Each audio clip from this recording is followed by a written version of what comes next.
நமஸ்காரம். நம்மளுடைய கோயில் பயணத்தில் இன்னைக்கு பார்க்கக்கூடிய கோவில் திரு இடைமருதூர் மூகாம்பிகை உடனுரை ஜோதி மகாலிங்கேஸ்வரர். ரொம்ப விசேஷமான கோயில், மிகப்பெரிய கோயில். கும்பகோணம், அதாவது தஞ்சை மாவட்டத்தில் இருக்கக்கூடிய கும்பகோணத்தில் இருக்கக்கூடிய ஒரு அதி அற்புதமான சிறப்பு பெற்ற கோயில்.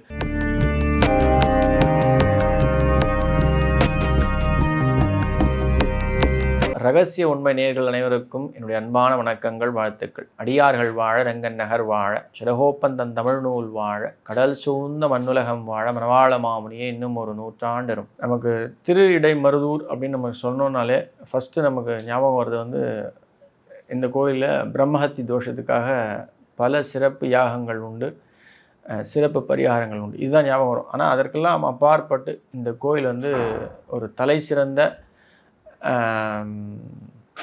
மருத மரம் தலவிருட்சமாக கொண்ட ஒரு முக்கியமான கோயில். அதாவது 3 கோயில்கள் மருத மரத்தை தலவிருட்சமாக கொண்ட ஒரு சிறப்பு பெற்ற பூமத்திய ரேகையில் நேர்கோட்டில் இருக்கக்கூடிய கோயில்கள் 3 உண்டு. அதில் நடு அர்ஜுனம், மத்திய அர்ஜுனம்னு இந்த கோயில் தான் அழைக்கப்படுகிறது. முதல்ல இருக்கிறது நம்ம ஆந்திர பிரதேஷில் இருக்கக்கூடிய மல்லிகார்ஜுனம்னு உண்டு. அதுக்கு அடுத்தது திரு இடைமருதூர், அதுதான் மத்திய அர்ஜுனம். புட அர்ஜுனம்னு திருநெல்வேலி மாவட்டத்தில் இருக்கக்கூடிய திரு புடைமருதூர். திரு இடைமருதூர் அப்படின்னு நம்ம சொன்னோம் அப்படின்னா, மருத மரம் தான் அதுக்கு தலவிருட்சம். அதை விட சிறப்பு அப்படின்னா, இந்த கோயிலில் இருக்கக்கூடிய பிரகாரங்கள் 3 பிரகாரங்கள் உண்டு. வெளிப்பிரகாரம், உள்பிரகாரம், அப்புறம் சிவனுடைய பிரகாரம். அதாவது அஸ்வமேதி பிரகாரம், வெளிப்பிரகாரம். இந்த பிரகாரத்தை நீங்கள் வலம் வரீங்க, பிரதர்ஷனம் பண்ணி வரீங்க அப்படின்னா, இது அஸ்வமேத யாகம் பண்ண ஒரு பலன் உங்களுக்கு நிச்சயமாக கிடைக்கும். நடுப்பிரகாரம், கொடுமுடி பிரகாரம். இந்த பிரகாரம் நீங்கள் வலம் வரீங்க, பிரதர்ஷனம் பண்ணுறீங்க அப்படின்னா, கைலாயத்தையே போய் சேவிச்சுட்டு வந்த ஒரு பாக்கியம் உண்டு. ஜோதி மகாலிங்கேஸ்வரர், அவருடைய பிரகாரத்தை நீங்கள் வலம் வரோம் அப்படின்னா, அது நமக்கு இருக்கிறதுலையே எல்லா புண்ணியத்திலையும் சிறப்பு வாய்ந்த புண்ணியமாக கருதப்படுகிறது இந்த ஜோதி மகாலிங்கேஸ்வரருடைய கர்ப்பகிரகம். அது ஏன் அப்படின்னா, 3 கோடி ரிஷிகளுக்கும் 11 கோடி புண்ணியவான்களுக்கும் இவர் அவருடைய யாகத்துக்கு காட்சியளித்ததாக ஒரு ஐதீகம் உண்டு. அவ்வளவு சிறப்பு பெற்ற லிங்கேஸ்வரர் தான் மகாலிங்கேஸ்வரர். அதுவும் ஜோதியாக காட்சி கொடுத்தார் அப்படின்றதால் தான் இவருக்கு ஜோதி மகாலிங்கேஸ்வரர்னு பேர். ஆக்சுவலாக திருவாரூருக்கு தேரழகு, திருடைமருதூருக்கு திரு அழகு. திரு அப்படின்னா அந்த முகம் அழகு, அவ்வளோ பொலிவோடு சிறப்பாக காட்சி அளிக்கக்கூடியவர் தான் ஜோதி மகாலிங்கேஸ்வரர். அவ்வளோ சிறப்புகளை உள்ளடக்கிய ஒரு கோயில். ஜென்ரலாக நம்ம சொல்லணும் அப்படின்னா, இந்த கோயிலுக்கு நீங்கள் போயிட்டு வரீங்க அப்படின்னா, கிழக்கு ராஜகோபுரம் வழியாக உள்ளே நுழைஞ்சு மேற்கு கோபுரம் வழியாக வெளில வரணும் அப்படின்னு சொல்லுவாள். கிழக்கு வழியாக போய் எல்லா கோயிலுமே ஜென்ரலாக சொல்கிறது கிழக்கில் நுழைந்து கிழக்கு வழியாக வர்றது தான் ஐதீகம், அதுதான் வழக்கமும் கூட. ஆனால் இதில் என்ன ஒரு சூட்சமம் அப்படின்னா, 2ஆம் வரகுண பாண்டிய மன்னன், அவனுக்கு தன் குதிரையில் பயணம் பண்ணும்பொழுது தன் குதிரை காலால் ஒரு அந்தணனை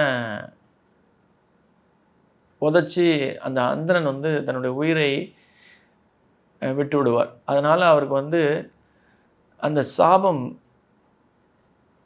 விட்டதால் அவர் அந்த சாபத்தை கழிக்கிறதுக்காக பல யாகங்கள் மேற்கொள்கிறார். அப்போ தான் ஒரு அசுரீரி தோன்றி அவருக்கு திருவிடை மருதூரில் போய்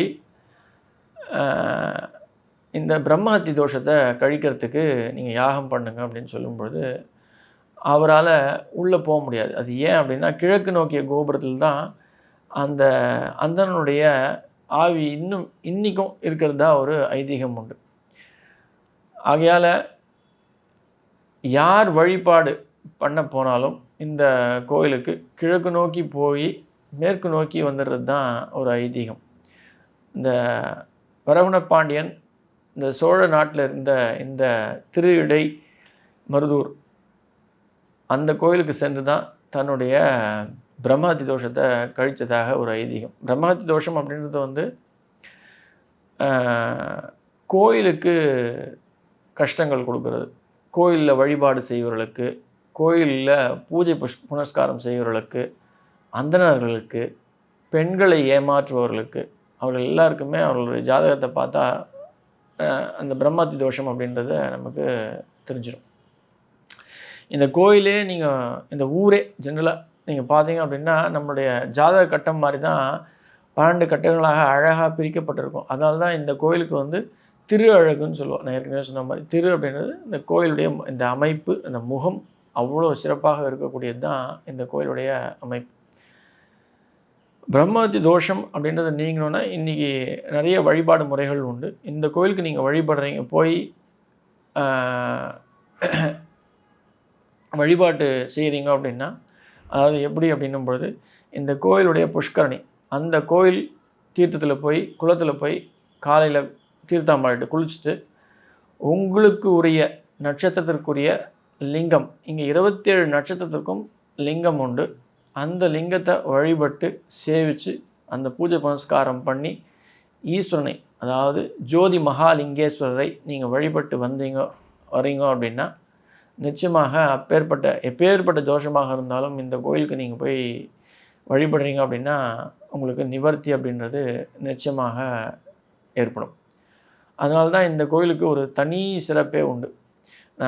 ஜெனரலாக பிரம்மஹத்தி தோஷம்னு சொல்ல, எப்பேற்பட்ட தோஷமாக இருந்தாலும் சரி, நம்ம தோஷம் இல்லாமல் இந்த ஜென்மாவை எடுக்க போகிறது கிடையாது யாருமே.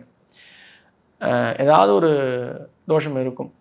எப்பேற்பட்ட தோஷமாக இருந்தாலும் சரி, திரு இடை மருதூரில் நீங்கள் போய் சேவிக்கிறீங்க அப்படின்னும் பொழுது அந்த ஜெனரலாக எல்லோரும் போக முடியாது. பட் அந்த போகிறதுக்கான வாய்ப்பு, அதுக்கு ஒரு நல்ல நேரம் கிடைத்து அந்த சகுனம் உங்களுக்கு வந்து ஏற்பட்டு நீங்கள் இந்த மகாலிங்கேஸ்வரர் போய் நீங்கள் தரிசிக்கிறீங்க அப்படின்னா அது ஒரு பெரிய பாக்கியம், பெரிய புண்ணியம்.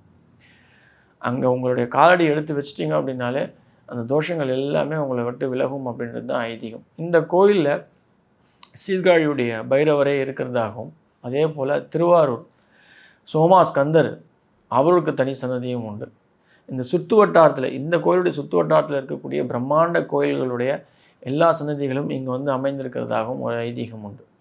நடராஜர் சிதம்பர நடராஜராகவும் இங்கே காட்சியளிக்கிறார். அதே போல் விநாயகர் நலஞ்சுழி விநாயகராகவும் இங்கே காட்சி தருகிறார். அவ்வளவு சிறப்பு பெற்ற சுற்று வட்டாரத்தில் இருக்கக்கூடிய ஒவ்வொரு சன்னதிகளும் இந்த கோயில்களில் அமைக்கப்பட்டு காட்சிப்படுத்தப்பட்டிருக்கிறது. அவ்வளவு சிறப்பு பெற்ற ஒரு கோயில். அவசியம் நீங்கள் தரிசிக்கணும் அப்படின்னா அது ஒரு பெரிய புண்ணியம், பெரிய பாக்கியம். எல்லோராலையும் உடனடியாக செல்ல முடியாது. இப்போ நீங்கள் அங்கே போய் தரிசிக்கிறீங்க அப்படின்றது அது வந்து நிச்சயமாக உங்களுடைய கால நேரம் நன்றாக இருக்கிறது அப்படின்றது தான் அதனுடைய உள்ள இருக்க சூட்சமம். இந்த கோயில் பல சிறப்புகளையும் பல உண்மைகளையும் உள்ளடக்கிய ஒரு கோயில். நீங்கள் இந்த கோயிலுக்கு எந்த நாளில் போனோம் அப்படின்றது முக்கியமாக கிடையாது. எல்லா நாளுமே இந்த கோயிலில் 6 கால பூஜை தினந்தோறும் நடைபெறுகிறது. 365 நாளும் உற்சவம் உண்டு இந்த கோயிலில். அப்பேற்பட்ட ஒரு பெரிய பிரம்மாண்டமான கோயில். அவசியம் இந்துக்களாக பிறந்த ஒவ்வொருவரும் இந்த கோயிலுக்கு போய் தரிசிக்க வேண்டும் அப்படின்றது என்னுடைய தாழ்மையான வேண்டுகோள். மருது மரம் தான் இந்த கோயிலுடைய தலவிருட்சம். மருது மரம் நான் ஏற்கனவே சொன்ன மாதிரி 3 கோயில்கள் மட்டுமே தலவிருட்சம். அதில் மத்தியமார்ஜுனமாக காட்சியளிக்கக்கூடிய இந்த கோயிலுக்கு சென்று அனைவரும் அவர்கள் வாழ்க்கையில் நலம், ஐஸ்வர்யம், சகல சௌபாகியங்களையும் பெற்று வாழ்வாங்கு வாழ என்னுடைய அன்பான வாழ்த்துக்கள். ஆழ்வார் ஆச்சாரியன் எம்பெருமானார் ஜீயர் திருவடிகளே சரணம். ஆண்டாள் பிச்சக்குலிங்கம் திருவடிகளே சரணம் சரணம் சரணம்.